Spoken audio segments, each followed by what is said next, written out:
Lewis had made plenty of mistakes during his 3 years as a xenolinguistic specialist aboard the Frontier Dawn, but casually mentioning his relationship status to a pair of Valyrian diplomats might have been his worst. It started innocently enough. The twin sisters, Zira and Zora, had arrived at the human colony on Kepler 442b as part of the first official cultural exchange between Earth and the Valyrian Confederacy. With their luminescent silver skin, crystalline eyes that shifted through the visible spectrum, and an unsettling ability to finish each other's sentences, they were fascinating subjects for study. Lewis had been assigned as their primary human contact along with Anna Chen, the colony's chief diplomatic officer. The Valyrians place enormous importance on pair bonding, Anna had warned him during the briefing. Their entire social structure revolves around it. Twin births are considered sacred, just be professional. Lewis had nodded confidently. He'd worked with dozens of alien species. How hard could it be? The incident occurred during a casual dinner in the observation deck. The Earth's sun was a distant pinprick through the viewport, and Lewis had been explaining human family structures when Zira asked, with genuine curiosity about his own bondmate status. "Oh, I'm single," Lewis said with a laugh, reaching for his water. "Married to my work, as they say." The temperature in the room seemed to drop. Both sisters straightened, their eyes flashing a synchronized deep violet. They exchanged a rapid series of clicks and whistles, their native tongue that Lewis's translator implant couldn't quite parse at that speed. Anna's fork clattered against her plate. "Lewis, do you understand what you just—" "We accept your declaration," Zora said, her voice resonating with an odd harmonic that made Lewis's teeth vibrate. "The courtship begins now." "Wait, what?"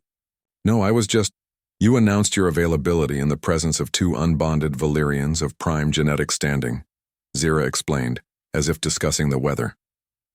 "According to our customs, you have initiated a formal courtship proposal. To refuse now would be considered a grave insult to our family line." Lewis looked desperately at Anna, who had buried her face in her hands. "Tell them I didn't mean—" "Lewis, in Valyrian culture, stating you're unbonded in mixed company is literally a mating call," Anna said through her fingers. "It's like proposing marriage at a first meeting in some human cultures. Actually, it's worse. It's like proposing to 2 sisters simultaneously."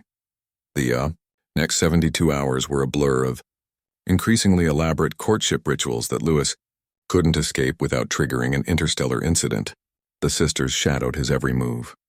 They brought him meals prepared according to complex Valyrian nutritional algorithms designed to optimize his breeding potential.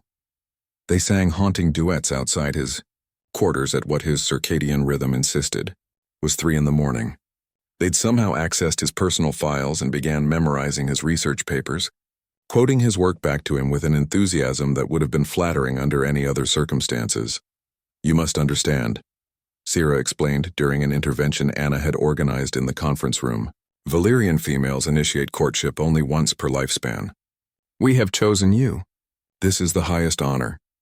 We find your resilience captivating," Zora added, her eyes swirling with colors Lewis's implant translated as deep affection and possessive determination. "Humans are so fragile, yet you ventured into the stars anyway. Your species mastered faster than light travel through sheer stubborn refusal to accept limitation. It's intoxicating." Lewis slumped in his chair. This was exactly the problem with HFY content he'd always secretly enjoyed. Humans were impressive to aliens right up until you became the object of that admiration. "I'm honored, truly, but I can't. There has to be a way out of this that doesn't start a war." Anna had been frantically researching Valyrian legal codes for days. She finally looked up from her datapad, her expression a mixture of hope and apprehension. "There might be one option. Lewis, how do you feel about an incredibly difficult test of worthiness?" The test of separated paths was an ancient Valyrian tradition, rarely invoked. Lewis would have to complete 3 tasks that demonstrated qualities the sisters valued. Failure meant they would voluntarily withdraw their claim. Success meant— well, Lewis tried not to think about success.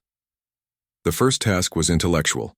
Solve a quantum mathematics problem that had stumped Valyrian scholars for generations. Lewis locked himself in his lab for 16 hours, surviving on coffee and desperation, until he noticed something the Valyrians had missed. They'd been approaching it from a perspective of crystalline logic, But chaos theory provided an elegant solution. Human intuition and mathematical rigor combined.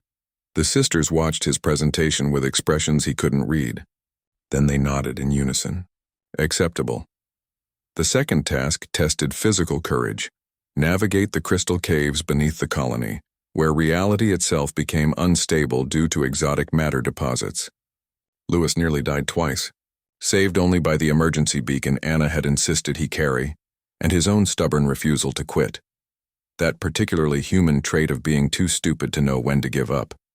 He emerged battered and bruised. The sisters were waiting at the cave entrance.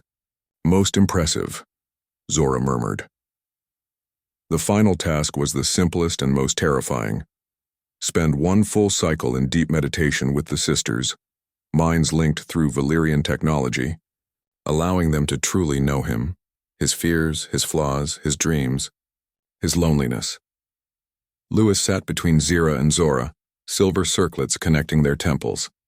As their consciousnesses touched his, he felt their genuine affection, their loneliness as the only twin pair in their diplomatic corps, their hope that maybe this strange, persistent human could understand them.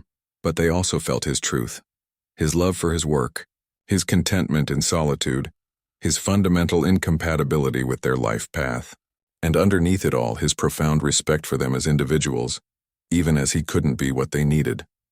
When the link dissolved, tears, or something like them, tracked down Zora's luminescent cheeks. You passed all 3 trials, she whispered. Yet you do not wish this. You honored us by trying, Zira added. That is enough. They withdrew their courtship claim that evening in a formal ceremony that Anna assured him was conducted with the highest dignity. Before they departed Kepler 442b, Zora pulled Lewis aside. You're Anna, she said quietly, the one who helped you through all of this. She never left your side, Lewis blinked. We're colleagues, friends.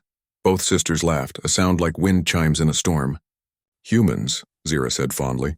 So brilliant, so brave, so catastrophically blind to what's right in front of them. As their shuttle lifted off, Lewis found Anna on the observation deck, watching them go. She glanced at him, a small smile playing at her lips. So, still single then? Lewis groaned. Anna Chen, if this is going where I think it's going, I swear I need at least 6 months before any relationship discussions. Take your time, she said, returning her gaze to the stars. I'm not going anywhere, though maybe next time I'll teach you about Valyrian customs before the diplomatic dinner. Lewis laughed despite himself, and for the first time in days the sound felt genuine. Somewhere out there he was certain 2 alien sisters were clicking their approval.